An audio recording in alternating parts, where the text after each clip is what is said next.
Sa pagdinig ng Senado laban sa mag-amang Rodrigo at Sara Duterte maging kay Apollo Quiboloy.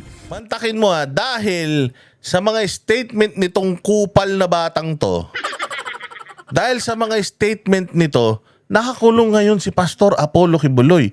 May namatay na 3 tao. Merong pagsugod dyan sa Kingdom of Jesus Christ. Tumira pa ng 16 days. 2 beses inatake. Ang daming mga nawalang gamit, nawarak, naransak, naabuso ang karapatang pantao dahil sa kasinungalingan nito. Now, Risa Ontiveros, totoo bang sinungaling to o hindi? According dito sa report na to, pinasisinungalingan mo lahat na sinasabi niya at sinasabi mong itong batang ito ay sinungaling. O kung sinungaling tong batang to, dapat lahat ng kanyang mga testimonya dyan sa Senado i-strike out na natin. Or gawin natin, i-disqualify na natin. O anong kwenta ng ng Senate inquiry mo? Eh di wala, basura yan. So nakakulong si Pastor Apollo Quiboloy ngayon dahil sa basura mo. Hayop na yan. O diretso.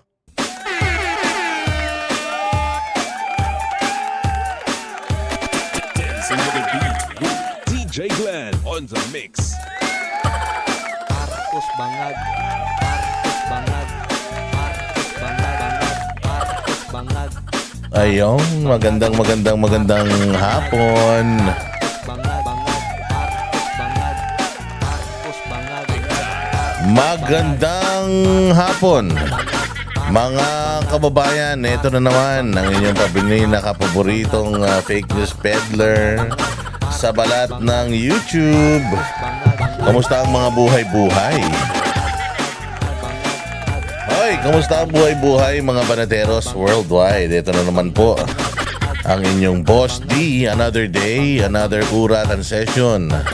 At tayo ay magbibigay na naman ng sakit ng ulo, katawan, balon-balon sa balon-balunan, kasukasuan, alak-alakan, puso, isip, at kaluluwa. Ang lahat ng mga switik, mga buwisit sa gobyerno, mga patay gutom sa kapangyarihan, mga patay gutom sa pera ng bayan, lahat ng mga satanas, Judas, Barabas, lahat po ng mga kawatan, mandurukot, mandarambong, mga adik, mambubudol, lahat po ng mga kawatan sa gobyerno, lahat po ng mga manguumit, magnanakaw, lahat po ng mga nagwawaldas ng pera ng taong bayan, mga pasahod ng Pilipino na wala namang mga silbi sa bayan. Ayan, kamusta naman po ang inyong mga araw mga bossing? At tayo magre-react na naman sa mga walang kakwenta-kwentang mga bagay sa bayang Pilipinas. Pasensya na. Pasensya na, hindi tayo nakapag-vlog ng ilang araw. Kasi medyo meron lang tayong inasikaso. Pero balik na tayo sa dati. Balik na tayo sa normal. Tayo ay nasa atin na namang studio. At tayo ay nandito na naman, syempre. Napakaganda na naman ang ating itsura. Hindi katulad pagka wala tayo sa studio natin. Parang pero ito na naman. Sinusumpong na naman yung mga allergy natin, ha. Allergy tayo sa mga magdanakaw at kawatan. Hoy, lahat mga kababayan natin, banateros worldwide, magandang araw sa inyo. Yung mga kababayan natin nasa Middle East at Europe, magandang hapon, umaga, tanghali, gabi. Mga nasa US, Canada and buong North America, magandang umaga, tanghali, gabi. Yung mga nasa Pilipinas naman, natulog na. Magandang umaga, tanghali at gabi sa inyong lahat. Kamusta naman po? Ayan, i-congratulate nyo naman ako. Kasi bumalik na naman ang ating Facebook. Pero nangangako na ako, Risa Ontiveros, hindi na kita awayin para hindi nang mawala yung aking Facebook.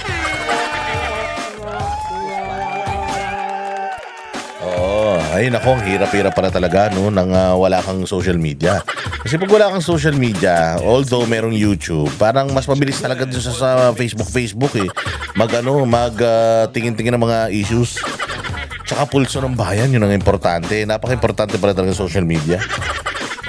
Kaya ako, nitong nawalan ako ng social media, parang lungkot-lungkot ng buhay ko. Talaga naman, parang sinukluban ako ng langit at lupa. Pero buti na lang after 4 days ay ayan na nga, lumabas na ulit. So pinipigilan ko yung sarili ko na magdemonyo sa Facebook. Sabi ko, wag muna magdemonyo, wag ka muna magdemonyo, baka tanggalin na naman nila yung hayop na account mo. Kaya sabi ko, pakabait muna ako. Gawa muna ako ng mga sarili kong testimonials. Hindi naman ako mag-share. Pero sobra naman kasi si Riza Ontiveros. Napaka malambot naman pala ng puso nito. Pero yun nga, saan ba tayo galing? Galing tayo ng Davao kasi ng mga nakarang araw. At talagang direct to the horse's mouth. Ang lahat ng mga chismax na natanggap natin, meron lang tayong inatinan na napaka-importanting bagay dyan sa Davao. At nag-ikot-ikot din tayo sa Davao, Ang sarap dyan sa may coastal. Alam mo, gusto ko nang tumira sa Davao. Nagpunta ako dyan sa may coastal road. Ang dami nagja-jogging at saka ang daming mga nagjogging-joggingan. Ang dami din yung mga kontodos sa Borloloy. May mga make-up pa nagja-jogging. Ba't nagja-jogging ka may make-up? Hindi ko maintindihan. Pero gaganda talaga at saka maliwalas talaga dyan sa may Baywalk nila. Yung coastal road nila. Ang ganda. Tapos may mga doon, may mga ihawan, barbecuehan. Dami ko kinain. Sariwa-sariwa yung mga in-order ko mga isda. Order ako ng tambakol. Ngayon na ako naka ng tambakol na hindi naman tambakol, yung parang sanggol na tuna. Ang sarap, walang kalansa-lansa. Tapos order ako ng pusit, ganyan, mga inihaw, mga chorizo, ganon. Sarap. Tapos pagkatapos noon, nagalakad-lakad ako. Diyan sa may coastal road, ang ganda-ganda talaga sa Davao. Sabi ko nga, abundant ang Davao sa magagandang tao, mababait na mga tao. Oo, talagang napakaganda ng Davao. Ibang klase talaga yung ginawa ng mga Duterte dyan. Oo, from magulong lugar to the Davao that they have right now. Tinanong ko nga yung ating kaibigan na si Mayor Baste. Sabi ko, Mayor Baste, paano yan? Baka naman, iwanan mo na itong Davao, maganda naman na to. Pero sabi niya, hindi. Siguro talagang kailangan tapusin ko yung termino ko. Kasi after nito, di ba, vice mayor siya ngayon. After niyan, meron pa siyang another 3 terms na maging mayor siya. Another 9 years. Kasi vice mayor siya ngayon, then acting mayor siya dahil si Pangulong Duterte hindi pa makapag-serve. So, siya muna yung maging acting mayor. So, next year, or next election, 2028, pwede pa siya ng 3 term ulit. Grabe, parang lumalabas ang naging term niya kung tatapusin niya pa yung another 3 terms. Parang malupit 5 termino. Ganda naman ng Davao. And sabi nga ni Mayor sa atin, napakarami niya pang pangarap para sa Davao City. Idol niya kasi talaga yung kanyang tatay na si Pangulong Duterte. And sabi nga niya, gusto din niyang gumuhit ng sarili niyang legasiya. Kasi yung tatay niya from magulong Davao, naging maayos yung Davao, naging livable yung Davao, at naging peaceful yung Davao. Parang gusto naman niya na yung mga makabagong teknolohiya naman yung maipasok niya sa Davao. Magandang transportation system, accessible na mga tourist destinations, makagawa siya ng mga either basta mga means of transportation na magagamit ng mga magpupunta ng Davao para madali na makapunta sa mga lugar-lugar. Kasi meron ginagawa dyan na malupit na yung tawag dyan, tunnel. Di ba? Tapos gusto daw niyang gumawa ng magandang bus system dyan na iikot sa buong Davao City at saka sa mga lugar na sakop ng Davao para mapuntahan yung mga magandang mga lugar, maging accessible. Galing? And ang pangarap talaga niya, although malayo ang Japan sa Pilipinas, dahil sa weather pa lang, layo na. Disiplina ng tao. Pero yung disiplina ng mga Davaoeño sa mga disiplina ng mga taga-Japan, pwede mong ikumpara ang mahirap lang talaga is yung weather. Pero maganda rin naman ang weather sa Davao. Kaya na pag summer, super duper init dyan. Tsaka pag umulan dyan, parang walang katapusan. Pero yun nga, gusto niyang maging parang mini. Kung noon ang pangarap natin maging mini Singapore, ang Metro Manila at ang Pilipinas. Dito naman sa Davao, ang pangarap ni Mayor ay maging Japan. Japan. Oh, galing-galing, di ba? Oo, at ito na nga. Sige, simulan na natin yung ating balitaktakan. Ako, marami-rami rin tayong pag-uusapan. Pero nakasentro tayo ngayon. Diyan sa mga balibalita patungkol kay Risa Ontiveros. At magandang araw ulit sa inyo. Ayan na, tahimik. Seryoso na tayo. Ano nga pala yung channel nung dito kay yung kay Michael Morillo alias Rene. Yan yung isa sa mga gusto natin pag-usapan dahil napaka-importante niyan mga bossing. Kasi nagkaroon po tayo ng nagkaroon tayo ng opportunity dahil tinag tayo diyan sa sa video na yan. And then ang ginawa natin ay shinare natin yung mga videos na yan. Sabi ko nga sa inyo, it costs me my lifelong Facebook. Na talagang na-take down yung aking at least dalawang importanteng Facebook account. Yung official Facebook page natin kung saan napakarami ng casualties dyan sa Facebook page niya. Ang dami ng mga binanatan natin mga politiko dyan. Alam mo, kahit nga yung Quadcom, binanatan natin dyan. Tricom, binanatan natin dyan. Si Bongbong Marcos, binanatan natin dyan. Lahat ng mga kupal, binanatan natin dyan. Isa lang yung binanatan natin dyan sa channel na yan na nakapagpa-take down. Imaginein mo ilang taon na, ilang libo. Halos 100,000 na mga followers yung nandiyan, napa-take down lang ng ganun-ganun lang. Alam mo, just by sharing itong video ni alias Rene, ba't ganun? Ba't ganun? Masama ba yun? Masama ba yun? Una sa lahat, kumakalat naman na yan. And then, share lang natin. Kasi we're asking questions, di ba? Ang daming patutsada ng bata. Tapos, biglang ang daming mga pinagsasabi. Dapat naman nang humihingi lang naman tayo ng kasagutan, di ba? Bakit pinagtatanggal yung mga Facebook? So, ito na nga, sumagot nga itong si Madam Risa at ang dami-dami niyang mga text messages na ipinakita. Ganda. Mabuti naman. Yun naman ang gusto natin Diba? Yun naman ang gusto natin talaga. Yung sumagot siya doon sa mga isinusumbong sa kanya. Yan. Wait lang, ipapakita natin. Eto yung balita patungkol dyan. So, nagpa-press con kasi si Madam, syempre with her malaanghel na tono, na parang ang bait-bait. So, sinasabi nga niya doon na walang katotohanan yung mga akusasyon ni alias Rene. Yan din naman ang sinasabi namin noon Diba? Yan din naman ang sinasabi natin noon na walang katotohanan ang lahat ng sinasabi nitong alias Rene diyan sa committee mo.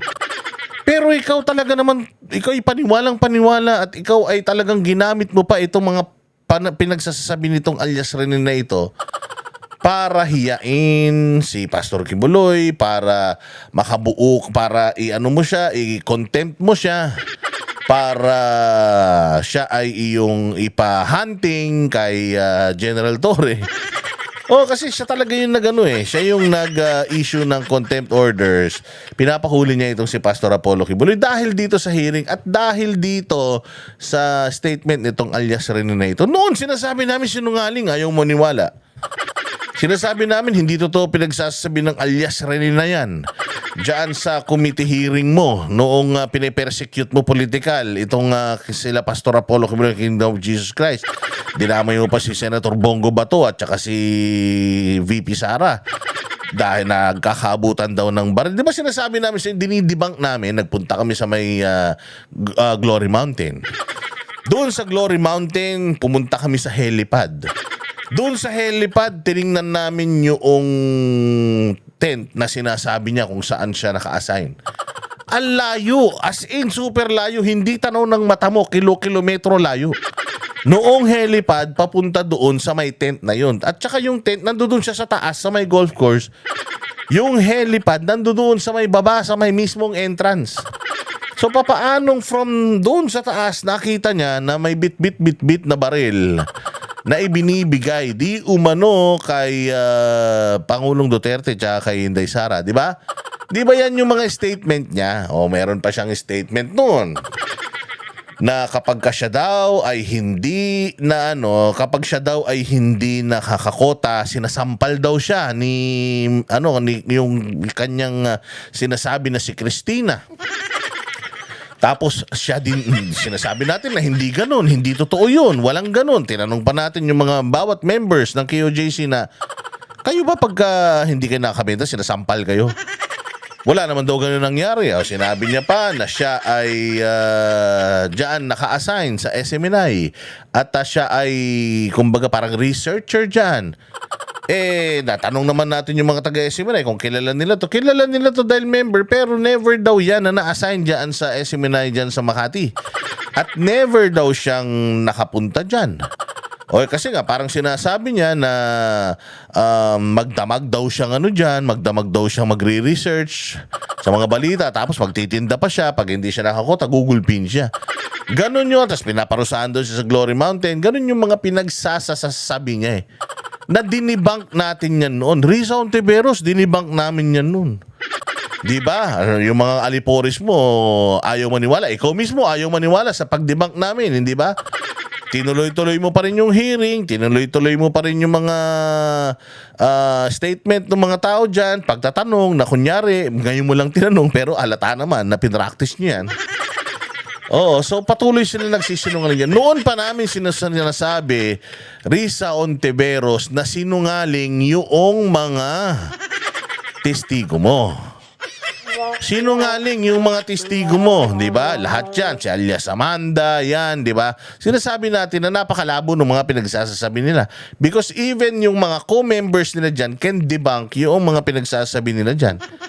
Ayaw mong maniwala sa amin na sinungaling. Ngayon, ang peg ni Risa Ontiveros, sinasabi niya na itong batang ito ay sinungaling daw. So sinasabi niya na sinungaling. Ngayon, sinungaling na. Noong nagsisinungaling dyan at sinasabi namin sa iyo na sinungaling, ayaw mo maniwala. Ngayon, paniniwalain mo kami na sinungaling tong batang to. Kaya nga, alam mo, regardless kung ano man ang maging katotohanan dito, whether totoo na siya yung unang lumapit sa iyo at humingi ng bayad, or ikaw yung nag-recruit sa kanila, or ikaw yung nag-offer ng bayad sa kanila, regardless, same apple, same banana. Si Rene ay isang sinungaling at testimonya ng isang sinungaling yung ginamit mo dyan sa Senate inquiry mo. Anong ibig sabihin nun? Anong klaseng Senado meron tayo? Anong klaseng Senate inquiry meron ka? Hindi ba? Testimonya ng sinungaling. Pinatunayan mo lang na yung una naming sinasabi sa'yo na itong taong to ay sinungaling. Pinatutuhanan mo lang ngayon na talaga palang sinungaling siya. Kung sinungaling pala talaga siya, bakit pa natin ginamit yung testimonya niya dyan sa Senado mo? Dito finish ka na Dito pa lang finish ka na. Dito pa lang finish ka na. Mayroon siyang mga pinagsasasabi nung nakaraan, di ba, na daw siya, lumapit. Totoo naman, sinabi naman niya, lumapit siya sa inyo. Gumawa siya ng affidavit and then dinagdagan nyo daw yung affidavit niya. Sinabi nyo doon na sinasaktan daw siya, na pinabubulaanan naman niya ngayon. Di ba ang dami-dami niyang sinabi na very accurate. May mga pangalan pa ng tao, may mga instances, meron pa daw kondo na pinatira mo siya doon. Alam mo, the fact na pinatira mo siya sa kondominium mo, kung totoo man yan, yun pa lang yun pa lang, mali na yun Yun pa lang, witness tampering na yun Kasi pwede naman siyang pumasok ng witness protection program Pero papasok siya sa witness protection program, ikaw yung committee chairman, tapos nagtatago siya sa bahay mo. So anong tawag doon sa sa inquiry mo? Di moro-moro na lang. Di ba? Kasi pwede naman kayo magtanungan doon sa condominium mo Sabi nitong batang to, doon daw siya nakatira sa condo mo, isang murong 2024. Pwede naman kayong doon magkwentuhan eh. Pwede nyo namang sabihin yung mga kwento nyo sa isa't isa doon. Tapos magsampa kayo lahat ng kaso kay Pastor Apollo Kibuloy. Pero nilabas mo pa eh. Hindi ba? Mantakin mo, ikaw yung committee chairman, tapos ikaw yung humahawak sa mga testigo. Hindi ba mali yun? Mali yun, di ba? Kasi do you remember yung dyan sa Quadcom? Hindi ba yung si General Grijaldo? Di ba? Kami yung mga committee chairman o member ng committee. Miniting namin yung testigo sa kwarto.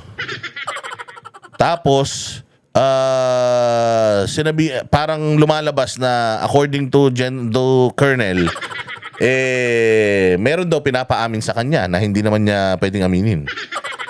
So kumbaga, nagalit tayo kay Dan Fernandez, kay Benny Abante, kasi bakit iniimbestigahan mo yung tao, tinatanong mo yung tao, pero bakit kinakausap mo siya in private? Di ba?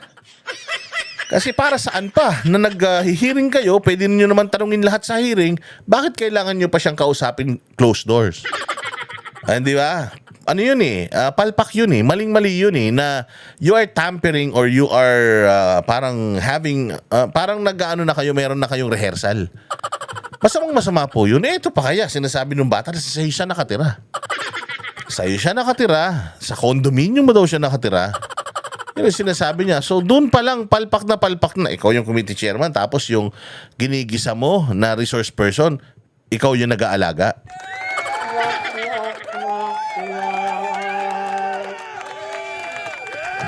Alam nyo, sabi ko nga sa korte, kapag meron kang 10 ebidensya, isa lang dyan, finabricate mo.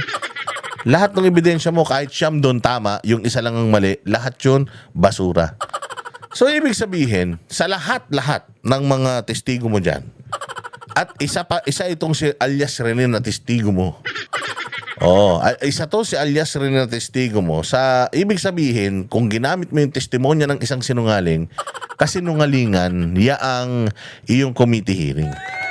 Pinatotohanan mo lang na tama yung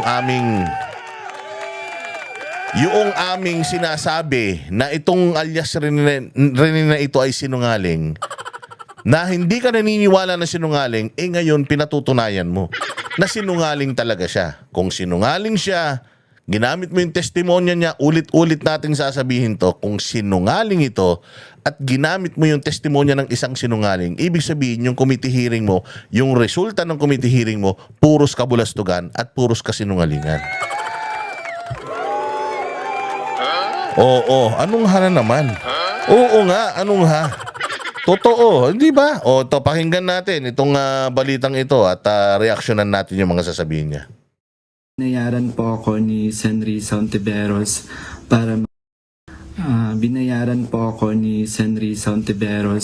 para mag-testify laban kay PRRD, VP Sara at kay Pastor Apollo Kibuloy. Lahat ng sinabi ko at kasama ko doon na nag-witness sa Senado ay ginawa lamang ni Senri sa upang papagsak. Anong kaibahan noong pagsasalita nitong alias Rene nung nasa Senado versus ngayon?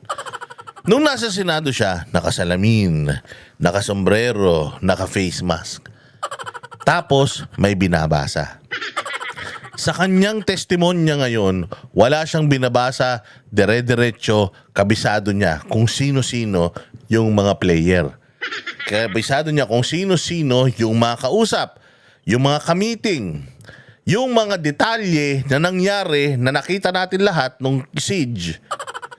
Sinabi niya dun sa kanyang testimonya na wala siyang binabasa. Di ba? Nawala siyang binabasa. Si Senator Risa nagde-debunk siya nung nakaraan, may binabasa. So saan tayo maniniwala? Doon sa nagsasalita galing sa puso at galing sa isip? Doon sa nagbabasa, yung may mga nagbibigay pa ng mga index card? Kaya tayo maniniwala. Di ba? Ngayon kasi, wala na siyang ganun. Binlurred lang yan ngayon. Pero nung itong video na to, nung napanood natin ito, nakano lang siya. Sabi nga niya, hindi ako naka-maskara. Di ba? So, mas proud na siya ngayon. Di ba noon kini-question na natin yan? anong pangalan nito? Sino to? Kumbaga, ako yung taga Kingdom of Jesus Christ na pinatawag mo ako sa Senado. Sino to? Sino yan? Eh, hindi naman pwedeng sinasabi niya na may kasalanan ako nang hindi ko man lang siya kilala. Ipakita natin yung muka. Hindi ba noon ayaw magpakita ng muka? Bakit ayaw magpakita ng muka? Kasi nga, sinasabi niya, kasinungalingan yung mga sinasabi ko sa Senate inquiry. Kaya hiyang-hiya ako. Kaya ako nakasalamin. Kaya ako naka-face mask para hindi nila makita yung mata ko kung malikot ba or what.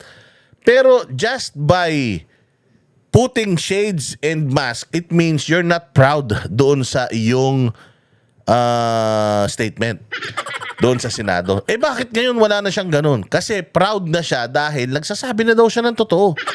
Wala na akong maskara kasi totoo na tong sasabihin ko. Oh, well, again, that is his words and meron kang denial. Which is good. Maganda yun. Napakaganda nung denial. Kasi yun naman ang inaano natin eh.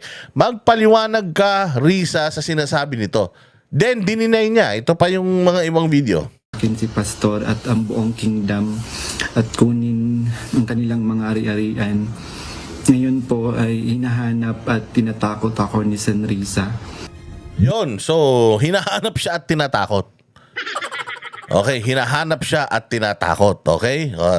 Binayaran at gawa-gawa lang ang mga sinabi Ayan o, tingnan mo. O, sino yan? Ayan, si Miss Hannah Jane Sancho, itong nasa harapan niya. O, ayan, si alias Rene. Nakita niyo naman, naka-jacket na, naka-sombrero pa, naka-salamin pa, naka-face mask pa. Tapos, nag-alias pa. So, itinatago niya yung kanyang identity. Tinago niya yung totoo niyang pangalan, itinatago niya yung kanyang mukha. Bakit? Bakit mo Bakit ka naman magtatago kung vindication para sa sarili mo yan or makakalaya ka? Because the truth will set you free. Kung makakalaya ang iyong puso at isip sa lahat ng katotohanan na isisiwalat mo, bakit ka magtatago? Kaya mas naniniwala ako na nagsasabi talaga siya ng totoo ngayon. Di ba? Nagsasabi siya ng totoo ngayon kasi nakalabas yung mukha niya eh. Pero for me pa din, dahil nga nagsinungaling na siya dito sa Senate inquiry na to, para sa akin, yung sinasabi niya ngayon, pwedeng kasinungalingan pa din. Di ba? Papaano ka magtitiwala sa isang tao na nagsinungaling na? So dahil ba pabor sa atin yung sinasabi niya, maniniwala na tayo sa kanya? Isa lang naman ang ibig sabihin nito eh. Na si Rene, totoo man yung sinasabi niya ngayon, ay sinungaling siya. Bakit? Diyan sa inquiry ni Senator Risa Ontiveros, nagsinungaling na siya eh. Kaya nga sabi ko nga, the fact na nagsinungaling siya under oath dito sa inquiry na ito, meron mang collaboration, connivance between Ontiveros and siya, ibig sabihin, si Rene sinungaling o nagsinungaling. Therefore, lahat ng mga pinagsasabi nito ni Rene diyan sa Senate inquiry na yan ay dapat mapawalang bisa. At kung ginamit itong statement ni Rene para makapag-come up sila ng negative publicity, paninirang puri kay Pastor Apollo Kibuloy, dapat si Risa Ontiveros mag-apologize kay Pastor Apollo Kibuloy. Bakit? Kasi ngayon, pinatutunayan niya na si alias Rene sinungaling. Kung si alias Rene sinungaling, edi kasinungalingan ang basihan ng mga rekomendasyon mo para kasuhan si Pastor Apollo Kibuloy. Tanga mo. Diretso. sa pagdinig ng Senado laban sa mag-amang Rodrigo at Sara Duterte maging kay Apollo Kibuloy. Mantakin mo dahil sa mga statement nitong kupal na batang to, dahil sa mga statement nito, nakakulong ngayon si Pastor Apollo Kibuloy. May namatay na 3 tao. Merong pagsugod dyan sa Kingdom of Jesus Christ. Tumira pa ng 16 days. 2 beses inatake. Ang daming mga nawalang gamit, nawarak, naransak, naabuso ang karapatang pantao dahil sa kasinungalingan nito. Now, Risa Ontiveros, totoo bang sinungaling to o hindi? According dito sa report na to, pinasisinungalingan mo lahat ng sinasabi niya at sinasabi mong itong batang ito ay sinungaling. O kung sinungaling tong batang to, dapat lahat ng kanyang mga testimonya dyan sa Senado i-strike out na natin. Or gawin natin, i-disqualify na natin. O anong kwenta ng ng Senate inquiry mo? Eh di wala, basura yan. So nakakulong si Pastor Apollo Kibuloy ngayon dahil sa basura mo.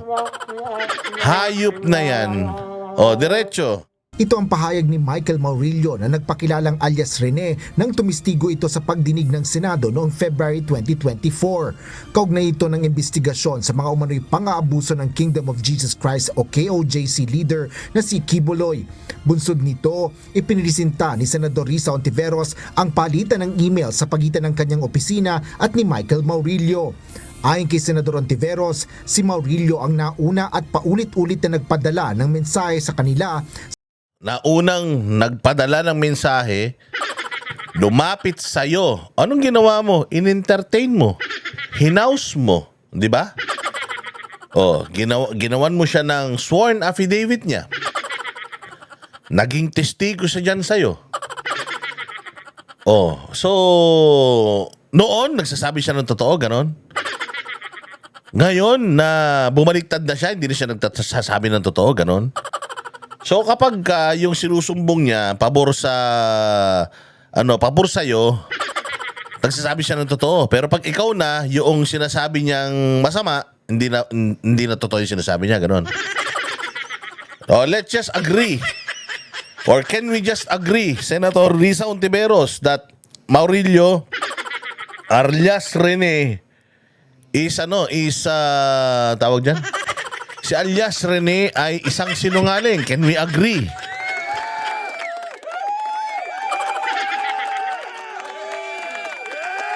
Oh, kung mag-agree tayo parehas ngayon, kasi noon ayaw mo mag-agree sa amin na sinungaling yan eh. Oh, so if we can agree right now na sinungaling siya, anong kwenta nung Senate inquiry mo? Paulit-ulit ka naman, boss. Dado, hindi kailangan paulit-ulitin natin para maintindihan ninyo. Hindi na to usapin kung nagsasabi ito si Rene ng totoo o hindi. Isa lang ang ibig sabihin nito. Sinungaling to. So kung sinungaling to, dapat si Pastor Apollo Kibuloy, pinalalayan nyo na. Oh, halimbawa, yung alias Amanda naman, bumaliktad din. Paano kung halimbawa bumaliktad din yun? At sinabi niya na ganito din, halimbawa, ako'y pinilit lang, ako'y binayaran lang, ako'y talagang inutusan lang na gipitin si Pastor Apollo Kibuloy. Paano kung biglang bumaliktad din yung alias Amanda? Ano sasabihin mo? Sinungaling din yung Amanda. O kung sinungaling yung Amanda, mag-agree tayo ulit na sinungaling siya. Kasi sinasabi na namin ngayon pa lang, sinungaling yung babae na yan. Paano kapag bumaliktad yan? So mag-agree ka na sa amin na sinungaling yung babae na yan. O so kung ganun na mangyayari, parehas din ito. O bakit? Nakakulong pa si Pastor Apollo Kibuloy ngayon. O, kung talagang Risa Ontiveros, ikaw ay naniniwala na sinungaling itong si alias Rene. O ikaw na sanang mag-correct ng kahayupang ginawa mo na pagre-recommenda mo na mapakulong itong si Pastor Apollo Kibuloy. Dapat palayain na natin to. Bakit? Sinungaling to si Rene. Ako naniniwala ako sa iyo ngayon. Na sinungaling ito si Rene. O kung sinungaling si Rene, kasinungalingan yung mga pinagsasabi niya sa inquiry mo, dapat tumulong ka na para mapakawalan na si Pastor Apollo Kibuloy. Simula noong December 2023 na nagnanais na magsalita laban sa religious leader. Sabi niya, quote, "Dati rin po akong worker ni Pastor Kibuloy. Tumiwalag dahil sa pang-aabuso at pananakit. Ngayon lang nagkaroon ng lakas ng loob dahil na rin sa takot. Baka ipapatay ako." Close quote. Taliwas yan sa sinasabi niyang nakumbinsi daw siya na tumestigo para mabayaran. Oh, ayun na nga. Taliwas yung sinasabi niya sa ngayon. Anong ibig sabihin? Ibig sabihin si alias Rene sinungaling. So kung sinungaling si alias Rene, bakit ka naniniwala sa sinabi niya sa'yo nung una pa lang dyan sa Senate inquiry mo? O, hindi ba? Hindi ka marunong eh. Yan ang malaking pagkakamali mo. Oo, ang pinakamalaking pagkakamali mo is yung sabihan mo si Rene na sinungaling. Kasi pag sinabi mong sinungaling si Rene, ibig sabihin, yung mga pinagsasasabi niya dyan sa Senate inquiry mo, kasinungalingan. Therefore, yung resulta ng yung Senate inquiry, ang pundasyon kasinungalingan. So, dapat, dahil may mga ganitong recantation na, dapat mag-apologize ka na. Hay, nalusutan ako ng isang sinungaling na resource person. Hindi kasi namin masyadong binackground check. Nature na pala niya yung pagsisinungaling. Hindi ba? Ngayon, yung committee report ko tungkol kay Pastor Apollo Kibuloy using itong kasinungalingan, nire-reverse ko na. Dapat ganun, i-reverse mo na. Sinungaling si Rene. Sabi ko nga sa iyo, the fact na pinatutunayan mo na sinungaling si Rene, tama kami. Tama kami noon nung sinasabi namin sa iyo, Risa Ontiveros, sinungaling yung resource person mo. So anong gagawin mo ngayon na sinungaling yung resource person mo? Dapat ikaw mismo magpalaya na kay pastor, ikaw na kumuha ng susi, ilabas mo na siya sa kulungan. Dahil unang-una sa lahat, sa'yo nagsimula yung kademonyohan eh. Kaya nagkaroon ng authority itong sila General Torre, Marbil at sila Abalos na babuyin ang Kingdom of Jesus Christ dahil sa katarantaduang hearing mo eh. Bakit ko sinabing katarantaduhan? Sinungaling yung testigo mo. Because we take some time to vet emails. Nung pakiramdam niya ay hindi siya pinapansin, he messaged us 2 more times. Noong December 15, 2023 at January 28, 2024. Hindi ba? Ikaw na umamin. Hindi nyo pinapansin. So anong ginawa nung bata? Gumawa ng istorya. Nung gumawa ng istorya yung bata, tapos nung nakita nyo na pwede nyo siyang magamit laban kay Pastor Kibuloy, kinuha nyo na siya. Regardless, binayaran nyo siya o hindi. Kung binayaran nyo man siya o hindi, pero nung nakita nyo yung email niya, 2 beses siya nag-email, hindi nyo pinansin. Doon sa mga sumunod na email niya, noong nakita nyo na mukhang desidido siyang mag-testify, kinuha nyo. Tama, kinuha nyo. Nag-due diligence ba kayo? Nag-background checking ba kayo? Di ba? Hindi na. Basta maganda yung mga sasabihin mo, basta pangit yung mga ginagawa ni Pastor Apollo Kibuloy sa iyo, go tayo. Hindi ba? Ngayon biglang bumaliktad. So paano na? Totoo ba yung sinasabi niya sa iyo? O hindi? Kasi kung sinasabi mo hindi totoo yung sinasabi niya ngayon, totoo yung sinasabi niya noon, abay, gaga ka talaga. Nabitag ka dito, ma'am. Nabitag ka dito sa statement mo na to. Akala mo nakagaling ka rito. Akala mo iginaling mo to. Di ba? Akala mo yun. Pinatunayan mo lang na yung sinasabi namin sa iyo dati na sinungaling yan ay totoo.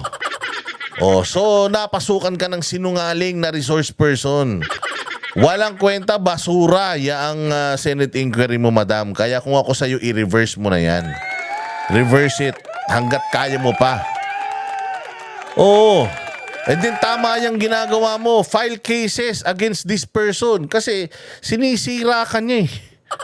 Binisto ka niya. So file cases against this person.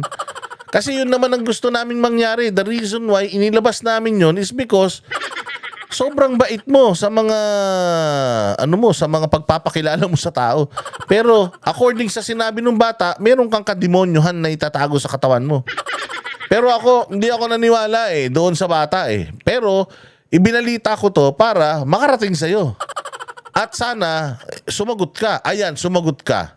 At ang sagot mo, pinatunayan mo na sinungaling yung bata.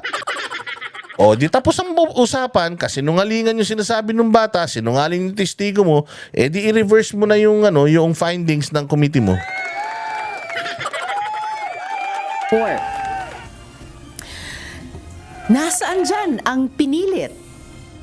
Bukod dito, nakasaad din umano ang pangalan ng mga Duterte sa pinakaunang salaysay ni Maurilio na siya mismo ang gumawa at nagbigay sa opisina ni Ontiveros. Si Maurilio rin anya ang unang nanghingi ng pera sa opisina ng senadora taliwas sa bago nitong pahayag na binigyan siya ng 1 milyong piso ng mambabatas. On February 7, 2024, he was the one who asked us for money. Oh, humingi siya ng pera sa'yo. Humingi siya ng pera sa'yo. Binigyan mo o hindi? Hindi. Bakit? Kasi kamo, hindi kayo nagbibigay ng pera. So, bakit testigo mo pa din siya? Hinihingan ka na pala niya ng pera, bakit testigo mo pa din siya? Hindi mo ba naisip na pinipirahan ka lang niya? Kaya sinasabi niya yung gusto mong marinig? O di sana doon pa lang nagtaka ka na. Di sana doon pa lang, inimbestigahan mo na siya. Ba't ka humihingi ng pera? Wala mas usapan natin yung pera.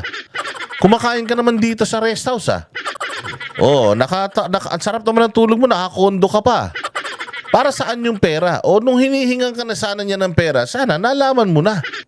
O kaya sana ikaw na mismo yung nagkusa na, teka, may something sa batang to, ha. Mukhang namimera lang to, ha. Mukhang sinasabi niya yung gusto kong marinig na sinasaktan siya, na siya ay pinaparusahan, na siya ay dinadamay niya yung mga Duterte. Di sana nagduda ka na. Hindi ka nagduda, di ba? O so ngayon, ang pinupunto mo lang is hindi ko siya binayaran. Siya yung nanghihingi sa akin ng bayad. Sinungaling yan. O, sinungaling yan? Testigo mo yan eh. So sinungaling yung testigo mo, Risa Ontiveros. Anong ibig sabihin nun? Kabalbalan yung yung inquiry mo. Sukol. Wala, yari ka dito, Risa H. Sobrang yari ka dito, wala kang lusot dito, ma'am. Inamin mo eh. Sa bibig mo mismo nang galing eh. Na sinungaling yung tao na yan eh. Testigo mo yan. Tangina, ikaw naglabas yan sa publiko. Hindi naman kay OJC naglabas yan, ikaw. Oh, hindi ba? So, anong pakiramdam na ang pundasyon mo kasi nungalingan? Oh, sabi ko nga sa'yo, ano ang nature ng isang ahas? Kahit alagaan mo ang isang ahas, aahasin ka niyan. Kahit anong pakain mo, kahit na ipakilala mo yung sarili mo sa kanya araw-araw, balang araw tutuklawin ka niyan. Bakit? Kasi ahas yan eh. Yan ang trabaho ng ahas, tumuklaw. O ngayon, ginagamit mo yung ahas na yan noon para tuklawin ang mga Duterte, si Pastor Apollo Kibuloy at ang KOJC. Anong pakiramdam? Na ikaw naman ngayon yung tinutuklaw niya. Oh, hindi ba? Sinungaling ngayon. Nung ikaw na tinutuklaw, sinungaling na. Nung tinutuklaw sila Pastor Kibuloy, hindi pa siya sinungaling. Ganun ba yon? Ang sinungaling yan. Oo, pagka, katulad niya, sabi ko nga sa'yo, katulad kay Arnie Tevez, di ba? Yung 10 nag-confess na si Tevez yung amo nila. Di ba nag-recant sila na hindi daw si Tevez yung amo nila, na pinilit lang daw sila? O, ngayon, ako bilang isang judge, kung bumaliktad siya ulit, i-maintain niya yung una niyang statement na si Tevez talaga yung nagpumatay, maniniwala pa ba ako? Hindi na ako maniniwala. Bakit? Kasi nga nagsinungaling na. O, kung halimbawa, sige, ganito. Halimbawa, itong si alias Rene, bumaliktad na naman siya. Sasabihin niya, hindi, totoo talaga. Si Risa Ontiveros talaga ang kakampi ko. Kinidnap talaga ako ng KOJC. Inoferan talaga ako ng pera para sirain si Risa Ontiveros. Oh, maniniwala na naman kami. Ganon. Kasi pabor na naman sa'yo. Oh, di ba? Kung halimbawa bumaliktad ulit to si Rene, tatanggapin mo ba siya? Hindi na, di ba? Hindi mo na siya tatanggapin. Bakit? Kasi nga sinungaling siya. That's the bottom line. O umaming ka na sinungaling siya. O anong ibig sabihin nun? Walang kwenta yung Senate inquiry mo. Palayain mo na si Pastor Kibuloy. Ganun lang yun. Quote, I just want to ask if her office give a financial assistant. I want to buy a new laptop. Financial assistant? Ha? Financial assistant? Talaga? Financial assistant? Tangina, ano yan? Anong ina-assist niya? Assistance, ma'am. Financial assistance. Tapos, bibili siya ng laptop. Ganon. Sige, diretso. Close quote. Malinaw ang sagot namin sa kanya. Our office has a strict policy of not providing financial assistance to potential witness and witnesses. Dagdag pa ng senador. So, sinabi mo na hindi kayo nagbabayad. Humihingi sa inyo ng bayad, hindi ka nagtaka? Na pera-pera lang ang labanan dito sa tao na to. Hindi ka man lang nag-isip, putya, wag na natin kunin witness yan, nangihingi ng pera eh. Pinagkakitaan lang tayo niyan, hindi mo naisip yon. So kung noon pa lang hinihingan ka na ng pera, pinagkatiwalaan mo pa rin, anong tawag sa'yo, Risa? Tapos magdidimanda ka. Tapos ididimanda mo yung mga nagpakalat ng video. Hindi, bakit? Takot ka pala eh. Harapin mo tong bata. Magpatawag ka ulit ng Senate inquiry, imbitahan mo to, haharap daw siya sa'yo. Sukan-suka daw siya sa'yo, haharap daw siya sa'yo. Lahat ng tanong mo, sasagutin daw niya. Lalabanan ka daw niya, hindi daw siya natatakot. Paano yan? Ako talaga, hindi ako naniniwala dito sa alias Rene na to kasi sinungaling to. Yan naman yung unang sinasabi namin sa iyo, Risa eh. Hindi ka naniwala. Ngayon, ikaw na ngayon. Pwede ka bang makulong dahil sa sinasabi niya? Pwede. Dapat makulong ka din kasi si Pastor Kibuloy nakakulong dahil sa kasinungalingan nito eh. So dahil nagsisinungaling siya ulit, dapat makulong ka rin. Kung may nagbayad kay alias Rene ay hindi na siya magtataka kung KOJC ang gumawa nito. Ito ay dahil Tinan mo, tapos ngayon, ikaw ang galing-galing mo mag-judge na binabayaran ng KOJC to. Malamang KOJC to. KOJC na naman. Putang ina, puro na nga kasinungalingan yung inquiry mo tapos KOJC na naman na sinisisi mo. Una sa lahat, ikaw ang nagpresenta sa putang ina nito eh. Ikaw ang nagpresenta sa tao na to. Ikaw ang nagpresenta rito sa tarantado na to. Tapos ngayon na bumaliktad sa'yo, putang ina, isisisi mo sa KOJC. Dapat isisi mo to sa pagmumukha mo.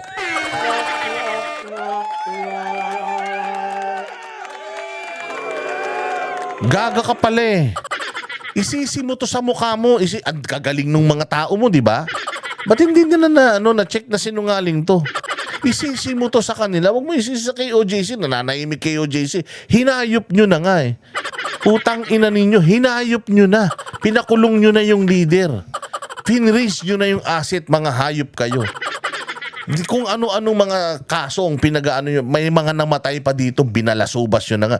Sa kanila nyo pa rin isisisi yung kapalpakan nyo sa paghahanap ng totoong witness. Kapal ng mukha mo, Risa. Tapos magdidemanda ka. Idemanda mo yung mga kasamahan mo dyan dahil hindi sila nagtrabaho. Dahil kung sana maganda yung vetting nila dito sa tao na to, nalaman nyo sinungaling to, hindi nyo sana ginamit. Kayo gumamit eh. Tao nyo yan eh. Gaga ka pala eh. Hindi naman yan. Meron kaming ipipresenta.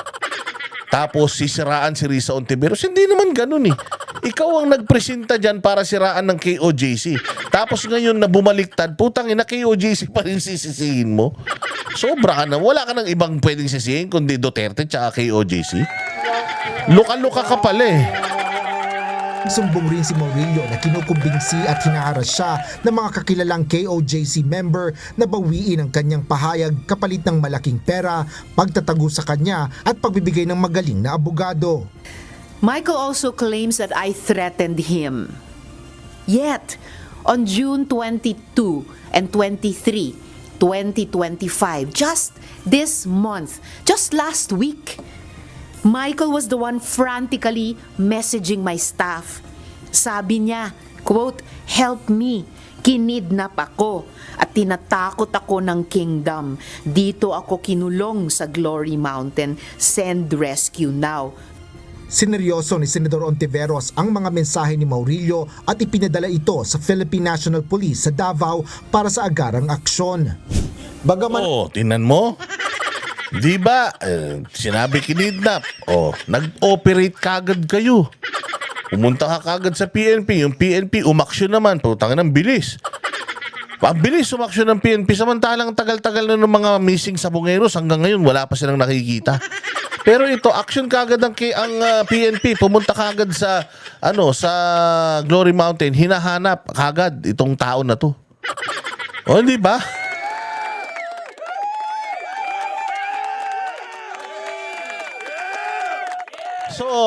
So, ito lang yung gusto kong linawin. Nag-message ako sa iyo. Ma'am, rescue nyo ako. Tinatago ako dito sa Glory Mountain. Help. Kinidnap ako ng style ng putang ina. Yan eh. Kinidnap ako ng KOJC. Tinago ako sa Glory Mountain. Ma'am, ito lang ang gusto kong itanong ha. Tanga ba ang KOJC? Kasi tanga mo na kikidnapin nila yung at saka ilang ano ba yan? Ilang testigo ba yan? Ang dami-daming testigo ng opisina mo, di ba? Ilang testigo mo. Ba't yung isa lang kinidnap nila, di pa nila kinidnap lahat? Di sana kinidnap na nila lahat, anak ng tinapay naman. Isa lang nakidnap nila. Tapos ang matindi, saan ka naman makakita ng kinidnap na puta may cellphone?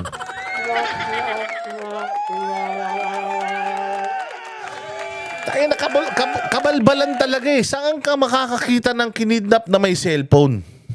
Kung ako si Risa Ontiveros, mayroon nag-message sa akin, ma'am, kinidnap po ako, i-rescue nyo ako, nandito ako sa Glory Mountain, help. Walang signal sa Glory Mountain, ma'am. Maniwala ka sa akin, nagpunta na kami dun. Wala pong signal dun. Putang ina, hindi ka makaka-text message dun. Pustahan tayo, kahit ngayon, magpunta tayo ngayon. Madam Risa, pumunta tayong dalawa doon. Putang ina, kahit magkaharap tayo, hindi natin marireceive yung message sa isa't isa. Walang signal doon.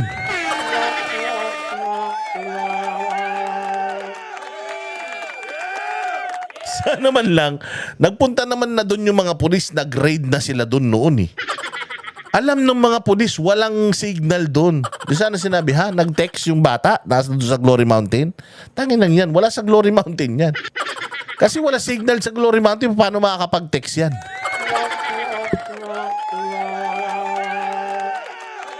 At saka kung ako naman yung pulis, ma'am, sure ka dito?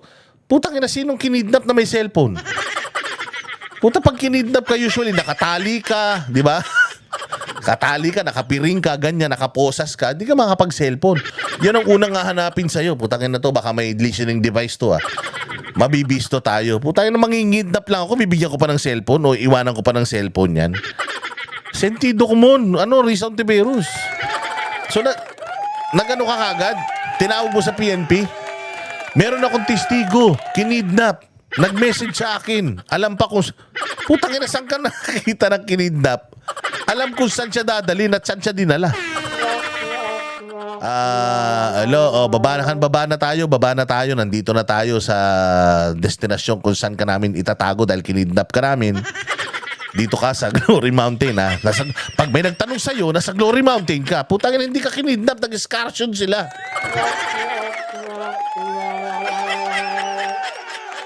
Hindi kinidnap si Rene, nag-excursion. Nag-field trip, mantakin mo. Saan ka? Usually, pag kinidnap ka, asan ako? Di ba ganun ang una mong Pucha yun, alam kung nasan siya. Kinidnap ako dito, ako tinago sa Glory Mountain. Paano mo naman na nasa Glory Mountain ka? Ito, nandito ako mismo sa gate eh. Ito pa, nakaka-text pa ako sa'yo kahit walang signal dito.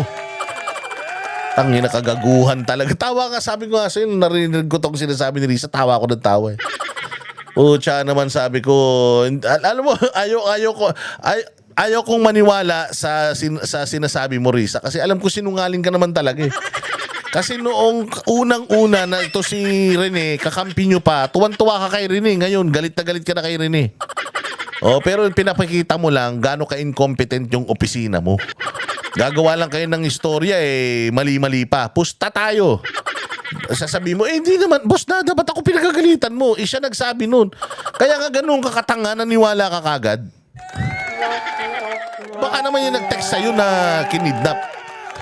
O baka naman, kaya, ito akin lang baka naman kaya mo inactivate yung PNP at nagpapunta ka doon sa Glory Mountain. Kasi nawawala na, hindi mo na makontak yung tao. Kaya kinabahan ka, naku po, baka bumaliktad na ito, baka may tinatago kang baho, kaya pinapahanap mo sa mga pulis.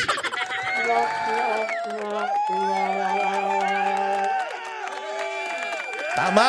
O, kasi tingnan mo lahat ng mga dinidemanda nyo, lahat ng mga leaders ng KOJC, nakakulong na ngayon. Paano sila makakapagpakidnap? Anak ng tinapay, sino kikidnap dyan? Yung mga member? Wala nga leader yung mga member ngayon, pinagkukulong nyo yung mga leader nila So sino mag-ano sa kanila? Likay, operate natin kidnapin natin. Ano naman mahihita nila kung kikidnapin nila yan? Tanging ina niya, kung kikidnapin nila yung ano mahihita nila?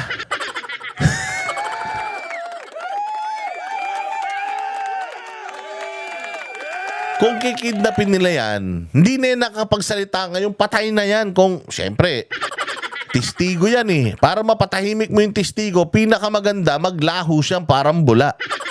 Kung talagang kinidnap nila, ginilitan na nila ng leeg, nilibing na nila doon, hindi mo na makita. Wala na. Yun yung pinakamagandang paraan para kung kriminal ka. Pero putya, yun nakakapagsalita pa Anak ng tinapay naman Risa Ontiveros, ewan ko sa'yo. Sige, diretso pa natin. Aminado si Senador Risa Ontiveros na maaring biktima lang din si Michael Maurilio. Kailangan pa rin anyang managot ito sa mga pagsisinungaling ngayon. Biktima talaga siya. So mananagot siya sa pagsisinungaling niya ngayon. So yung sinabi niya nung una, ano yun, katotohanan? Tangina, you will never know the truth if the person is a liar. Oo, kung nagsisinungaling yung tao, kung may tendency siya to lie, hindi mo na alam kung alin yung totoo dun sa mga pinagsasasabi niya kasi sinungaling nga siya. Tama mali. Meron pa siyang kailangan managot. Talagang demanda mo yan. I-demanda mo. Dapat nga pati sarili mo, i-demanda mo. I-demanda mo pati yung mga kasamahan mo dahil nagpabaya sila. Finalize po namin ang mga kasong ihahain namin simula sa Miyerkules. Sinong kakasuhan mo? Sige, okay, kasuhan mo yan. Sino pang kakasuhan mo? Yung mga vlogger? Yung mga vlogger na nagtatanong lang sa'yo, ayan, sinagot mo na. Anong sagot ng mga vlogger sa'yo? Sasagot mo. Yung sagot mo, iniintindi namin. Tapos, tinitingnan namin, ano yung mga pagkakamali mo sa mga sagot mo? Ito, nakita kong mga pagkakamali mo. So kung halimbawa ako, ididemanda mo ako dahil lang shinare ko, tinake down mo na nga yung Facebook ko ng panghabang panahon. Ang tagal-tagal na nung Facebook ko na yun. Buong buhay ko, yun yung Facebook ko Tinake down mo, pinatake down nga lang ng ganun-ganun lang. Kakashare ko ng video na yan ni Maurilio. Sinare ko talaga yan. The reason why I shared it is for you to answer. And you answered already. Di good.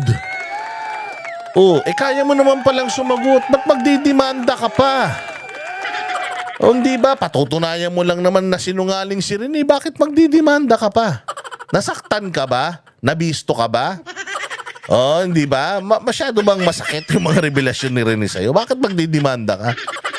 Tsaka, madam, huwag mong gamitin yung kapangyarihan mo para gipitin yung mga tao na hindi natutuwa sa ginagawa mong trabaho. Kung ikaw ay sinasabi mo champion ka ng human rights, kung talagang champion ka ng human rights, and then bayaan mo na may mga tao na iparamdam sa iyo yung pagkadismaya nila because human rights po yan. Ang freedom of expression and freedom of speech ay human rights, basic human rights yan. Champion ka ng human rights, tapos sisikilin mo yung pagpapahayag ng mga sumisimpatya at naglalabas ng kanilang saloobin patungkol dito sa issue na to. Sa NBI, kung sino ang mga tao at grupo na papangalanan ko na doon. Papaimbestigahan mo yung mga tao at mga grupo na papangalanan mo doon. Anong investigasyon? Anong investigasyon? Siniraan ka ba nila? Sinabi ba nila magnanakaw ka? Sinabi ba nila mamamatay tao ka? O, anong iimbestigahan sa mga tao na nagpapahayag? Halimbawa ko minura-mura mo daw siya dun sa sa YouTube mo eh. O, talagang minura ko, galit ako sa kanya eh. Sino hindi magagalit? Putang inang yan.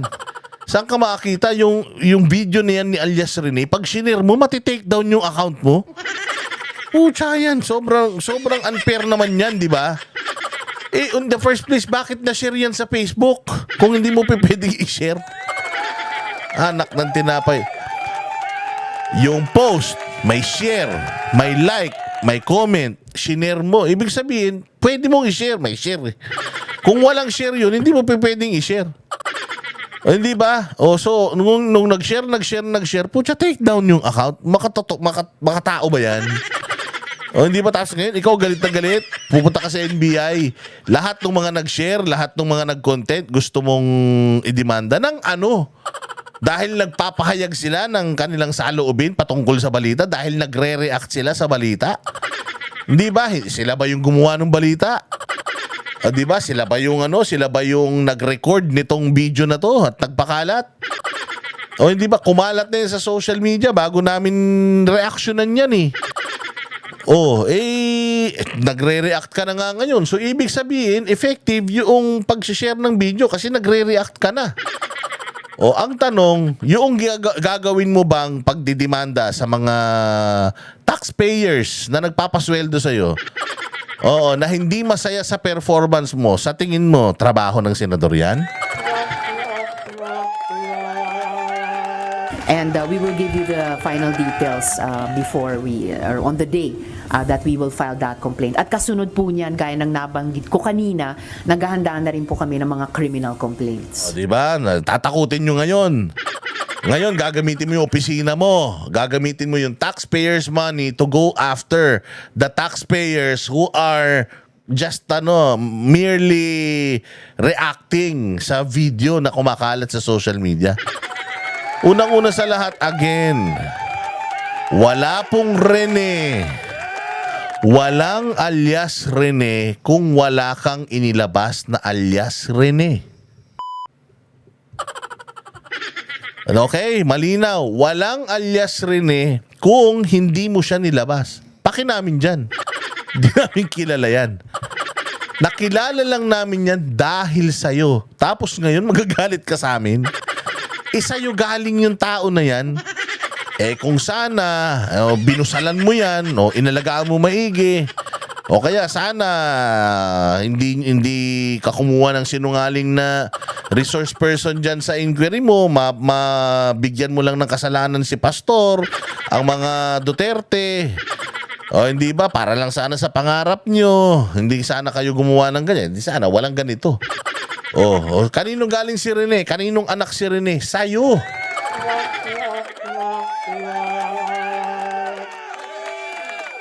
Ay, nako, Risa H. Mali-mali ka. Pakinggan natin itong sasabihin ni Rene. Ito naman kasi si Rene, napakasinungaling eh. Anong sasabihin ni Rene? Wait lang ha. Ako po si Michael Maurilio. Ito naman kasi si Rene, napakasinungaling mo din. Tapos may picture pa ni Risa Ontiveros diyan sa tabi mo habang nagsasalita ka. Loko-loko ka rin kasing bata ka eh. Tangina kasi sinungaling ka eh. Doon sa Senate nagsisinungaling ka eh. Ayan, nagpabayad ka. Sabi mo, nagpabayad ka. Tangina, dapat makulong ka eh. Mga buwisit kayo eh. Kayo nitong dalawa nag-uusap eh. Tapos madadama yung ibang tao dahil sa kabalbalan yung dalawa. Pakinggan nyo ano sasabihin nito ni Rene. Si alias Rene, una po sa lahat, hindi po ako binayaran, pinilit, tinakot, or kinidnap ng kingdom o ang kampo ni Pastor Apollo. Pucha, hindi naman pala siya kinidnap. Hindi naman pa siya tinakot. Wala naman pala siya sa poder ng Kingdom of Jesus. Wala naman pala siya sa Glory Mountain. So, ibig sabihin, sinasabi ni Maurilio, ang pangalan nito, ni alias Rene, sinungaling ka, Risa. Sinasabi mo rin, sinungaling siya. Ibig sabihin, isa lang, pwede tayo mag-agree. Ano yun? Sinungaling kayong dalawa. Oo. Anong ha? Sinungaling silang dalawa. Sabi ni Rene, sinungaling si Tiberos. Sabi ni Tiberos, sinungaling si Rene. O pwede ba nating magkasundo na lang tayo na parehas silang sinungaling? O kung parehas silang sinungaling, magdemandahan silang dalawa, di ba? Kung parehas silang sinungaling, di dapat hindi tayo nagtitiwala sa kanilang dalawa. O ako, may tiwala ba ako rito kay Rene? Ako wala na akong tiwala dyan kay Rene. Nagsinungaling na yan nung una eh. Fool me once, shame on you. Fool me twice, shame on you ulit. Hindi ba? Nagsinungaling na yan eh. Ako kung magtitiwala pa ba ako dito kay Risa? Hindi rin. Kasi nga, tumanggap siya ng isang sinungaling na testigo. Therefore, parehas silang loko-loko, parehas silang sinungaling. Deserve nila yung isa't isa. Kaya yung iskandalo na yan, saluhin nila parehas ng sama-sama sila. Buloy. Wala pong katotohanan yung mga claims ni Doris sa kanyang press con. Wala po ako sa pader ng Kingdom. 2019 pa po ako huling nakapunta ng Glory Mountain. Ito lamang ay pamamaraan ni Senador Risa upang ako ay makuha ulit at patahimikin. Kusa po akong lumabas upang sabihin yung katotohanan. Handa po akong maglabas ng mga ebidensya, kaukulang ebidensya. Nako, patay ka. Kung may ebidensya si Risa Ontiveros ng kasinungalingan neto ni Maurilio o ni Rene, ibig sabihin meron din daw siyang ebidensya ng kasinungalingan ni Ontiveros. So, nag-aakusahan silang parehas na sinungaling ang bawat isa. Isa lang ang sigurado tayo. Dalawa kayong sinungaling. Dalawa kayong sinungaling, dapat parehas kayong makulong. Abangan natin yan. Abangan natin yung mga ebidensya nito ni alias Rene. At tingnan natin kung ano na naman ang isasagot ni Madam dun sa mga ebidensya niya. Kasi sabi niya may ebidensya daw siya. Oo, maganda yan. Magpapatunay na si Senador Risa ang pasimuno sa mga paninira kay Pastor Apollo Kibuloy. At handa po akong sa anumang mga legal na proseso. Senador Risa, hindi ako nag-text ng anuman sa'yo. Wag mo na akong gamitin sa mga kasinungalingan mo. Kaya nga nasusuka ako sa'yo. Titindigan ko yung mga sinabi ko sa video na ginawa ko. Kusang loob ko itong ginawa para matahimik na yung konsensya ko. Uulitin ko po, hindi po ako binayaran, pinilit, kinidnap ng Kingdom o ang kampo ni Pastor Apollo Kibuloy. Paano yan? Paano yan? Hindi daw siya kinidnap, hindi daw siya nakarating ng Glory Mountain. Meron din daw siyang ebidensya na magsasabi na sinungaling ka. Paano yan, Risa? Antayin natin para maganda yung sagutan yung dalawa. Alam mo, mga chismoso kami. Mahilig kami sa chismis. Wala naman nakukulong na chismoso eh. Kaya wag nyo na kaming takot-takutin, magsasampa ng kaso, ni ganito, ni ganyan. Asikasuhin nyo kung paano nyo patutunayan sa isa't isa na sinungaling kayo parehas. Isa lang po ang bottom line nito. Ang common denominator is parehas kayong sinungaling. Therefore, ikaw na mismo, Risa Ontiveros, ang gumawa ng paraan para mapalabas na si Pastor Apollo Kibuloy sa kulungan dahil kapalpakan yung testimonya nung iyong testigo na ginamit ninyo sa pagpe-persecute kay Pastor Apollo Kibuloy. Gawin mo na ngayon na i-correct mo habang maaga pa, habang baka ikaw din. Kapag hindi mo kinurok yan, malay mo, biglang bukas, huling gabi mo na pala. Tapos biglang yan pala yung yan pala yung katangi-tanging dahilan kaya sa impyerno ka mapupunta. Kaya ngayon pa lang, dapat ayusin mo na yung pagkakamali mo. Di ba? Dito naman tayo sa isang chismis bago tayo magtapos. Napakaganda ng kwentuhan natin ngayon dito naman tayo sa isang chismis, yung sa house for sale. Ayan po, kagabi, marami po tayong mga naging rito marami tayong mga nakasagutan dito. Sinasabi nila, may ari niyan. Sino ba? Sige, ganito na lang. Ganito na lang ganito na lang, itong bahay na ito ay nakapangalan na or kasi nga si Pangulong Duterte matanda na. So yung mga properties hinati-hati na rin naman na. At saka mahal naman talaga nito yung anak niyang si Kitty Duterte. O sige, itong bahay na to nakapangalan kay Kitty Duterte. Okay na yon. Oo, itong bahay na to nakapangalan kay Kitty Duterte. Oo, pero itong number na nakalagay dyan sa for sale na yan, hindi yan number ni Kitty Duterte. Number yan nung nanay. Okay? At sinabi nga nung nanay sa kanyang interview sa Bombo Radyo Davao na siya po ay nalulungkot pag pumupunta daw siya dito. Wala daw po yung amo, puros katulong lang daw yung nandiyan. Kaya ibinibenta niya na. O sige, pag ibinenta mo yan, kasi nandiyan yung mga katulong, nandiyan yung mga security team. So pag binenta mo yan, saan natitira yung katulong, security team? Di wala na.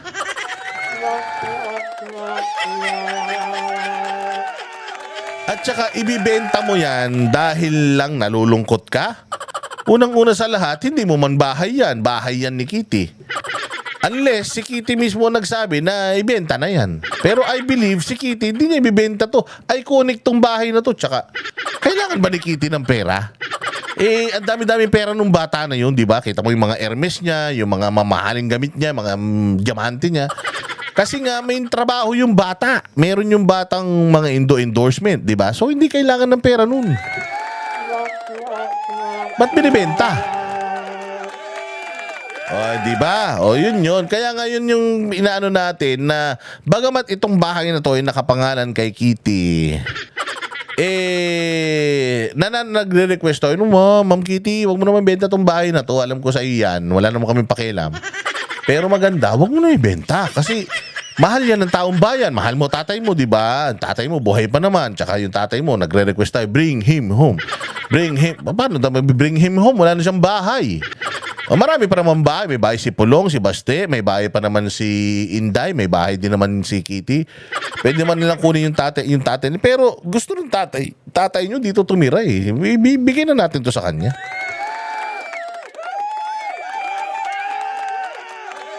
Tsaka talagang very iconic ito eh. Alam mo, ang dami kong mga subscriber na sinasabi na, uwi pa naman kami, tapos pupunta ako dyan, papapicture ako. Kasi monumento na nga ito. Actually, mas marami pa nagpa-picture dito kaysa sa monumento ni Ninoy Aquino eh. Tsaka sa monumento ni sino ba may monumento? Basta sa mga monumento na may mga monumento, pinakamarami na nagpa-picture dito sa bahay na to. Iconic kasi ito. Kaya ayaw natin mabenta. Gusto natin nga maging museum to eh. Lahat ng mga ginagamit ni PRD na kulambo, ganyan yung mga t-shirt niyang butas-butas. Maganda ma-showcase dito eh. Maganda yun. Para talagang ma-preserve ito. Maganda nga sasabihin ni Pulong dito sa balitang ito. Itong bahay na ito ay hindi na nga sa amin. Itong bahay na to ay sa mga taga Davao na. Dahil ito ay simbolo ng isang leader na hindi nagnakaw sa taong bayan. Di ba? I believe si Kitty, I believe si Kitty, well off naman yan. May pera naman yan. I don't think na she's in need of money para may benta to. Kung nalulungkot lang kayo, na pag nagpupunta kayo dito, walang tao, wag na kayo magpunta para hindi kayo malungkot. Pabayaan nyo na yan dyan, di ba? Pwede ba yon? Tama naman, di ba? Kasi kaya daw binibenta yan ng nanay niya kasi nga daw pag pupunta dyan nalulungkot kasi puro daw CCTV, hanggang CR daw may CCTV. Tapos wala na nga yung mga amo. So hopeful tayo na itong kasi buong Pilipinas pati sa ibang bansa yung mga Pilipino nananawagan at nananalangin makauwi si Pangulong Duterte. Kaya sana itong bahay na to pag uwi niya kung ano yung itsura nung iniwan niya, ganun pa rin itsura na uwian niya. Yun lang naman. So nagsalita na si Pulong. At ito po ang balita. Ito po ang balita kasi isang linggo mahigit na wala pong bisita si Pangulong Duterte sa ICC dahil nagkaroon po ng NATO meeting. Oo, yung mga world leaders, so walang nakapasok sa kanyang detention facility. Ngayong araw lang na ito nagkaroon ng dalaw, which is si Pulong yung naka-istasyon ngayon doon. Ngayon, ito yung unang-una na ibinalita ni Pulong sa tatay niya. Oy, psst, yung bahay mo, binibenta na. Ha? Ba't binibenta? Kilala pa naman natin. Siyempre, bahay niya yan. Mahal na mahal nga niya. May mga bahay pa namang iba. Sila PRD. May bahay sila sa Maynila. May bahay naman si Hinday, si Pulong, siya. May mga bahay pa sila. At saka, may bahay din naman si Kitty. Pwede rin naman siya doon. Pero dito talaga siya umuwi. At saka, ang alam natin sabi-sabi rin ng mga tao rito, wala raw talagang kasama si Pangulong Duterte dyan. Hindi naman daw dyan umuwi yung mag-ina. Oo. Hindi daw dyan umuwi yung mag-ina. Nakita niyo yung malaking bahay na di ba sa TikTok? Si PRD nasa upuan tapos nanonood pa tapos tinatawag siya ni Kitty. Oy, matulog na tayo. Matulog na tayo. Yun, bahay daw yun ng mag-ina. Malaking bahay yun. Yun ang bahay ng mag-ina. Ito, bahay talaga to ni PRD. Pwede naman silang tumira dyan kung gusto nila. Pero hindi sila dyan nakatira. Si PRD lang talaga nakatira dyan. Kasama ni PRD yung mga PSG niya, yung mga katulong nila, kasambahay nila, kasama nila dyan. Kaya nga, yun, sabi nga, kung ang reason lang ng pagbenta nito is nalulungkot kayo pag nagpupunta kayo dyan, huwag na kayo magpunta. Pabayaan nyo na yan dyan, doon na lang kayo sa bahay nyo malaki. Pakinggan nito itong balitang ito. Nagsalita na si dating Pangulong Rodrigo Duterte kaugnay ng issue ng kanyang tirahan sa Doña Luisa Subdivision sa Davao City. Ito'y matapos kumalat ang mga balita sa social media na for sale daw ang nasabing property. Narito ang ulat ni MJ Mondihar. Naging laman ng usapan sa social media ang larawan ng bahay na ito na may berdeng gate na may karatulang for sale. Ang bahay na yan ang matagal ng tahanan ni dating Pangulong Rodrigo Duterte sa Doña Luisa Subdivision sa Davao City. Maraming netizens ang naghayag ng panghihinayang lalo na't humaharap si Duterte sa kasong Crimes Against Humanity sa International Criminal Court at pansamantalang nasa kustudiya ng ICC ang dating Pangulo. Ayon sa panganay niyang anak na si Congressman Paulo Duterte, nalaman na ni FPRD ang issue kahit nasa kustudiya ng ICC. Og ibaligya batong balay sa among lula, sa dili daw to ibaligya, di sa musugot. Ayon pa kay Congressman Duterte, mahalaga sa kanilang pamilya ang nasabing bahay dahil ito raw ang kauna-unahang property ng kanilang ama. So ng imong balay diya sa Doña Luisa ibaligya ba, nitubag raman siya nga baligya ba daw nga mo daw na yung pinakauna niyang balay, unya si Hanilet na mo daw kaugaling mong balay, dako daw. Yun, binanggit pa si Hanilet. Kasi si Hanilet na nagbibenta eh. Ang may-ari kasi niyan, yung bata, si Kitty. Pero si Hanilet nagbibenta. Sabi nga ni PRD, ba't niya binibenta yung bahay ko? May sarili naman siyang bahay. Malaki naman yung bahay nila. Bakit di yung ibenta nila? Ba't yung bahay ko binibenta? Kung kailangan ng pera, ibenta nyo yung bahay nyo. Yung bahay ko binibenta nyo nandito pa ako, buhay pa ako, lumalaban pa ako. Diba? Gusto ko pa nga makauwi sa Pilipinas, makikipagbakbakan pa ako dito sa ICC sa katalinuhan eh. Diba? Tapos parang alam mo yun, ang pangit kasi talaga na buhay pa yung may-ari, binibenta mo na. Yung mga nagagalit dyan na, hoy, wala kang pakialam, boss dada. Putangin na nyo, anong wala kang pakialam? Benta ko yung mga bahay nyo, gusto nyo? Mga gago kayo Channel ko to wala kayong pakialam. Kung gusto nyo magkapakaialamanan tayo, putangin na nyo, ibigay nyo sa akin mga titulo ng bahay nyo, benta ko yan. Kung tingnan ko kung di rin kayo magalit, putangin na mo, boss dada, at binibenta mo yung bahay ko. Putang, pinibenta nga itong bahay ni PRD, bukas buhay pa siya Hindi kayo nagagalit Benta ko yung bahay nyo, makita nyo.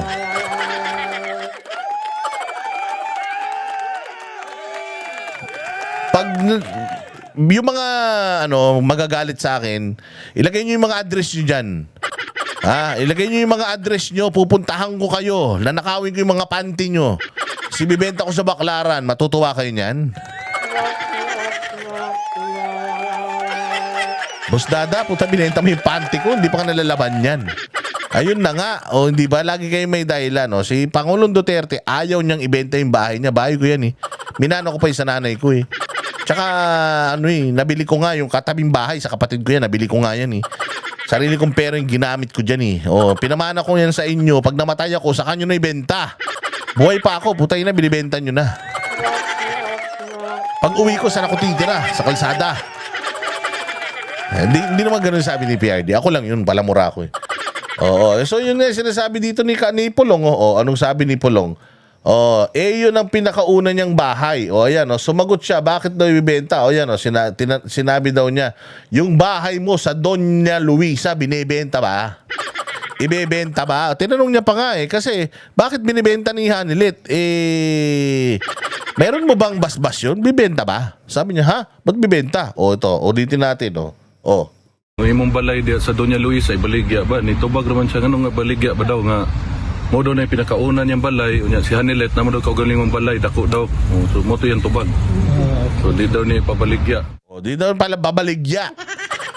Di na pabaligya. Hindi ba? So ayaw ni tatay.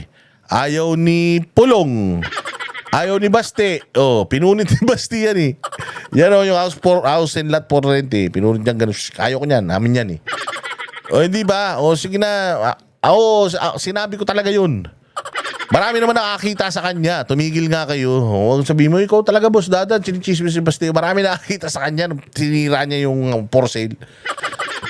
Kaya lang hindi nga lang yan si Basti yung pa-post niya pa, hindi yun. Pero marami nakakita. Yung nakakita kapitbahay niya, kakilala ko, klasiko yun. Sabi niya mo, pinunit, nakita ko kanina madaling araw. Galit naman, tarantado ka talaga. Putang ina ka talaga, boss Dada. Wala talagang lihim na hindi nabubunyag sa'yo eh. Talaga, kadaldal mo talaga eh. Pero yun nga nangyari, ayaw ibenta, okay na yun, wag na kayong makulit ha. Yung mga makukulit dyan na sinasabi, mga personal na buhay yan. Putangin lang yan, yun nga ang trabaho natin eh. Yun ang trabaho natin, chumismis. Walang hiya kayo, gusto nyo rin naman ng chismis, kaya nga nanonood kayo ngayon eh. Dagdag pa ni Congressman Duterte na tila simboliko na rin ang bahay sa mga taga Davao at taga-suporta ni Duterte. Kanang balaya dili na siya actually na masulting kang sa among amahan. Ang tagiya na ang tiga Davao na kay nahimo na nilang atuhanan ng lugar. Lumalabas na tila Tingnan nyo, daming tao na yan. Again sabi nga niya, yung ang bahay na yan, hindi na yan sa amin. Yung bahay na yan, sa mga taga Davao na. Bakit? Kasi yan yung gustong-gusto nilang puntahan para pa-picture-picture sila. Kasi proud sila na ang isang dating taga Davao, naging presidente, dito nakatira, kaya nagpupunta sila dyan. Tapos ito nga, nung i-raid nga sana daw yan ng mga pulis kusang loob din nagpunta yung mga tao dyan para ipagtanggol yung bahay niya. Ganyan nila kamahal yan. Kaya, miski ako, ayaw ko na mabenta to. Mas maganda, ma-preserve ito at ma-enjoy ng taong bayan at magkaroon tayo ng isang simbolo ng isang leader na maayos na nungkulan sa Pilipinas, hindi magnanakaw katulad ni Bongbong. naging pilgrimage site na ang bahay para sa mga Duterte dahil supporters o DDS na patuloy na bumibisita rin. Totoo yan naging pilgrimage site yan. Diyan lahat ng may mga Muslim, Christian, Katoliko, nagro-rosaryo dyan gabi-gabi, novena, rosary. Nagpunta nga kami dyan nila Coach Oli, nag-novena, tsaka nag-rosary sila dyan. Di ba? So, yung bahay na yan, somehow, nagsasama-sama mga tao dyan para magdasal. Minsan nga, pag walang makain, pumunta dyan dahil marami nagbabagsak ng pagkain dyan, nakakain silang libre. Malaki na itutulong nitong bahay na to sa mga tao dyan. Both ways, kaya maganda, wag na ibenta. Di ba? Nagdadasal yung mga tao diyan. Kahit pa paano, hindi naman yan simbahan, pero yun nga nagdadasal sila kasi nga pinagdadasal nila unang-una yung nakatira diyan, sino si PRD makauwi. Tapos dinadasalan din nila yung bahay na hindi masalaula. Kayo kaya yung simbahan nyo ibenta ko, payag kayo. Doon di kayo nagdadasal. Langya Ito bilang pagsuporta sa dating Pangulo. Ayon naman kay Congressman Duterte, kapag makabalik na sa Pilipinas si FPRD mula sa ICC custody, sa bahay na ng kanilang ina na si Elizabeth Zimmerman siya maninirahan. Putya patay yan, nagkabalikan patuloy yung dalawa. Kaya wag nyo ibenta yung bahay na yan. Kasi pag binenta nyo yung bahay na yan, magkakabalikan tong dalawa. Pag nagkabalikan tong dalawa, paano na yung ibang girlfriend? Chismoso! Walang hiya ka! Hindi ba? Si mama namo ni sulti gyud nga og pohon og kaluyan sa Ginoo makagawa siya dito na siya papuyon sa balay namo.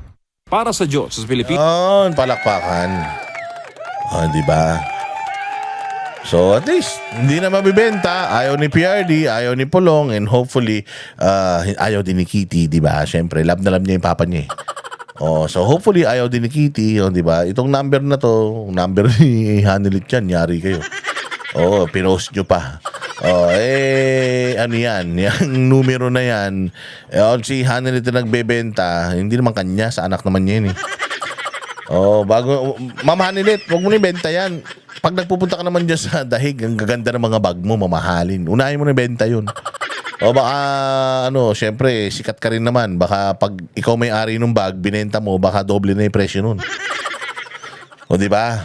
Tsaka benta mo yung mga diamante mo, yung mga ganun, mga mga alahas. Saka na itong bahay. Pagka, may pera na ako, saka mo na ibenta to, ako bibili nito. Mag-aambag-ambag kami ng Banateros para mabili namin to. Pwede na. Siguro 1 milyon ako, 1 milyon si 5 kami. 6 kami pala. 6 na milyon kaagad yun. Saan ka naman? Di ba? Pag-ipon muna kami tigi 1 milyon. 6 na kami, 6 na milyon. Di ba? Pwede na siguro yun. Gagawin naman namin tong pagka talagang gusto niyo ibenta to at gagawin namin tong museum. Museum, walang entrance ha. De, joke lang. Joke lang. Gusto ko lang kayong pasayahin. Ayan na nga. So maraming salamat sa inyong panonood. Mabuhay kayo. God bless us all and God bless the Philippines. You're all amazing. Kita-kits ulit sa susunod na vlog. Maraming salamat sa mga nagla-like, nag-share, nagko-comment, at saka nag-send ng kanilang blessings, yung super thanks. Maraming salamat sa inyo. Yung mga hindi pa kayo nanood, hindi pa kayo hindi pa kayo naka-subscribe. Subscribe kayo, huy. Maraming salamat po. Magandang gabi. Sinabi ng Malacanang na kung totoo daw ng official business ang mga biyahe mo sa ibang bansa, obligasyon mo daw na magpaliwanag sa bayan kung ano yung... Ayan na naman yung official business eh. Tangina kasi to si Castro, napakaboba talaga eh. Castro, napakatanga mo talaga eh. naging accomplishment mo dito at kung sino yung nakasama mo sa biyahe at sino-sino rin ang dumasong sa biyahe. Opo, yan yung example ko sa inyo na bobo talaga. 'Di ba? Ay, bobo ka pala eh. Wala ka pala, bobo ka talaga eh. Official business yung... Kasi...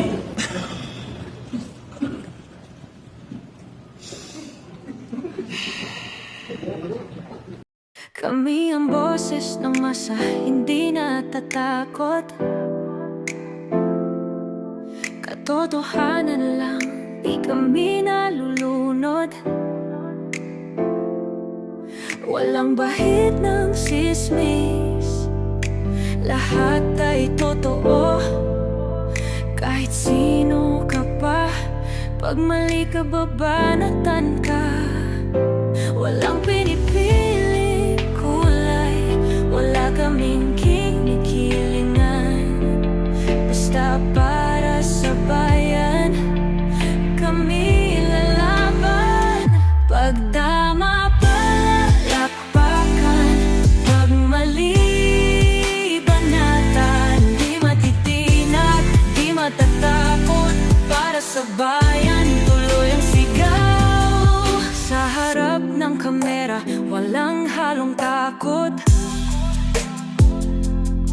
Mga baluktot, lahat kayo'y tutumba.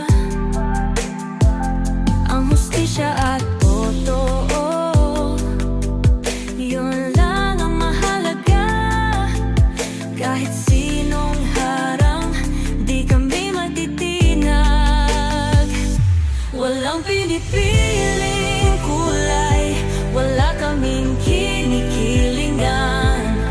Basta para sa bayan, kami lalaban. Pag tama palakpakan, pag mali banatan. Di matitinag, di matatakot, para sa bayan.